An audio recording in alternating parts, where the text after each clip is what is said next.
Actually बेटा अपनी wife को लेकर के ना बहुत परेशान था। वो उसका बच्चे होने के बाद में व्यवहार जो है ना, वो एटीट्यूड उसका बिल्कुल एकदम चेंज हो गया था। सेकंड ये है कि वो किसी की नहीं सुनती थी, और माँ उसके बाद फादर वो उसको समझाने के लिए कभी तैयार नहीं थे कि भाई तुम अपने पति के प्रति ऐसा श्रूड व्यवहार, क्रूएल व्यवहार, दुर्व्यवहार जिसको हम कहेंगे, वो मत रखो।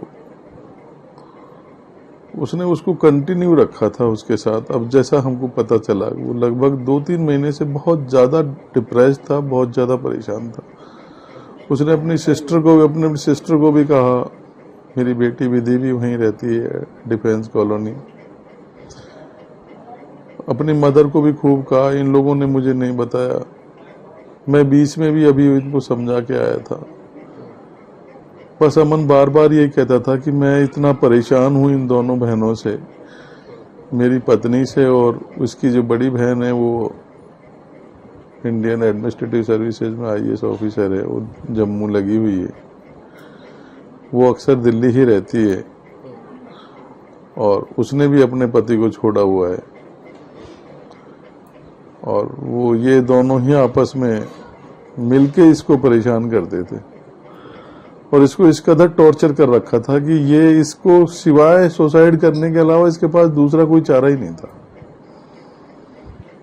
घटना वाले दिन क्या हुआ, कैसे आपको पता चला? घटना वाले दिन मेरे को, मैं 1 तारीख को वृंदावन से आया था, और लगभग 8 बजे मेरे पास फोन आया कि पापा मेरी आखिरी कॉल है ये, और मैं नहीं रह पाऊंगा। इसने अपनी मदर को भी कहा, अपनी सिस्टर को भी कहा। मैं तुरंत गया, 8 बजे यहाँ से रवाना हुआ, 8:30 बजे रवाना हुआ शाम को। लगभग 12 बजे के लगभग मैं पहुंचा, तो ये दोनों अलग अलग कमरे में सोए हुए थे। मैं इसके पास जाके सो गया। ये बहुत दुखी था, बहुत परेशान था,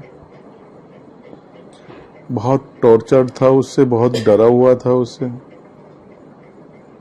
मैंने इसे समझाया, मैंने इसके चाचा युद्धवीर को बुलाया, उसको शाम को भी मैंने बात की थी 1 तारीख को कि भाई मैं ऐसे ऐसे, वो परेशान करती है इसको। उसने कहा मैं आऊंगा, समझाऊंगा। उसको सुबह 9 बजे बुलाया, उसने कोई रेस्पॉन्ड नहीं किया। आया और तुरंत चला गया। मैं इसकी बहन निधि के पास भी गया, भाई ऐसा क्यों कर रखा है। उन्होंने भी बड़ा श्रूड व्यवहार रखा, कोई रेस्पॉन्ड नहीं किया, कैसे ही रहेगा। फिर मैं घर आया, घर आके मैंने कहा कि चलो अमन अलवर चलते हैं।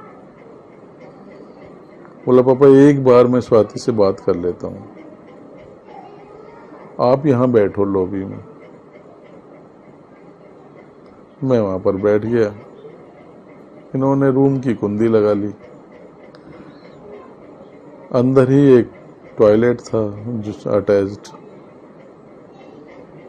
ये 1.5 घंटे बाद इसकी वाइफ निकल के आई और चली गई दूसरे कमरे में। मैंने पूछा अमन कहाँ है? उसने कहा मुझे नहीं पता कहाँ है। मैंने इधर उधर देखा, शायद इधर उधर होगा, वो नहीं मिला मुझे। मैंने फिर पूछा इससे स्वाति अमन कहाँ है? बोला मुझे कह दिया ना, मुझे नहीं पता। फिर मैंने उसके फोन पर फोन किया तो टॉयलेट में उसकी घंटी बजी। तो मैंने टॉयलेट को तोड़ने का पूरा प्रयास किया। टॉयलेट तोड़ा, मैंने देखा वो उसने हैंग किया हुआ था। और इसी दौरान स्वाति जो है वो अपनी बहन को फोन किया। उसकी बहन नीचे आई, उसकी बहन और उसके चाचा युद्धवीर। उसने कहा कि तुम नीचे आ जाओ तुरंत। वो उनके साथ भाग गई। मैंने चाबी मांगी टॉयलेट की तो उसने चाबी भी नहीं दी मुझे, और वो तुरंत उसके साथ चली गई। उन्होंने कोई हेल्प नहीं की। वो अच्छी तरीके से जानती थी, वो रूम में एक साथ बैठे हुए थे, उसी की चुन्नी को लेकर के वो अंदर बाथरूम में गया है। उसने हैंग किया है, उसकी आवाज भी आई होगी, मगर उसने कोई उसको बचाने की या मुझे बताने की या शोर मचाने की कोई जिम्मत नहीं उठाई।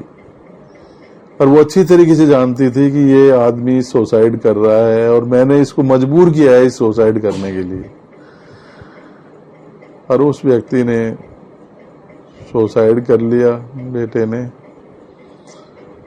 और उसके भी काफी उपरांत बाद ये बाहर निकली है चिटकल खोल के, और मेरे पूछने पर मना करती है। और मैंने बाथरूम की चाबी मांगी, चाबी भी नहीं, और खुद चाबियों को लेकर के अपनी सिस्टर के साथ और अपने चाचा के साथ भाग गई। फिर मैंने बड़ी मुश्किल से टॉयलेट का शीशा तोड़ा, शीशा तोड़ करके अंदर घुसे, फिर उसको लटका हुआ था उसको उतारा। एम्बुलेंस मैंने डॉक्टर को, मैंने अपनी बेटी को और दामाद को फोन किया था, वो आ गए थे एम्बुलेंस लेकर के, डॉक्टर को लेके उसको ऑक्सीजन वगैरह लगाई, उसको सफदरगंज हॉस्पिटल ले गए। लेकिन सफदरगंज हॉस्पिटल में एक आईसीयू में उसको जैसे ही लिया उन्होंने, डॉक्टर्स ने उसको डेड डिक्लेयर कर दिया। कितने बच्चे हैं? उसके 2 बच्चे हैं, एक 25 महीने का है बेटा, और छोटा बेटा उसका लगभग 8.5-9 महीने का है। दोनों बेटे। शादी कब हुई थी? शादी 2022 में हुई थी, 2022 8 मई 9 मई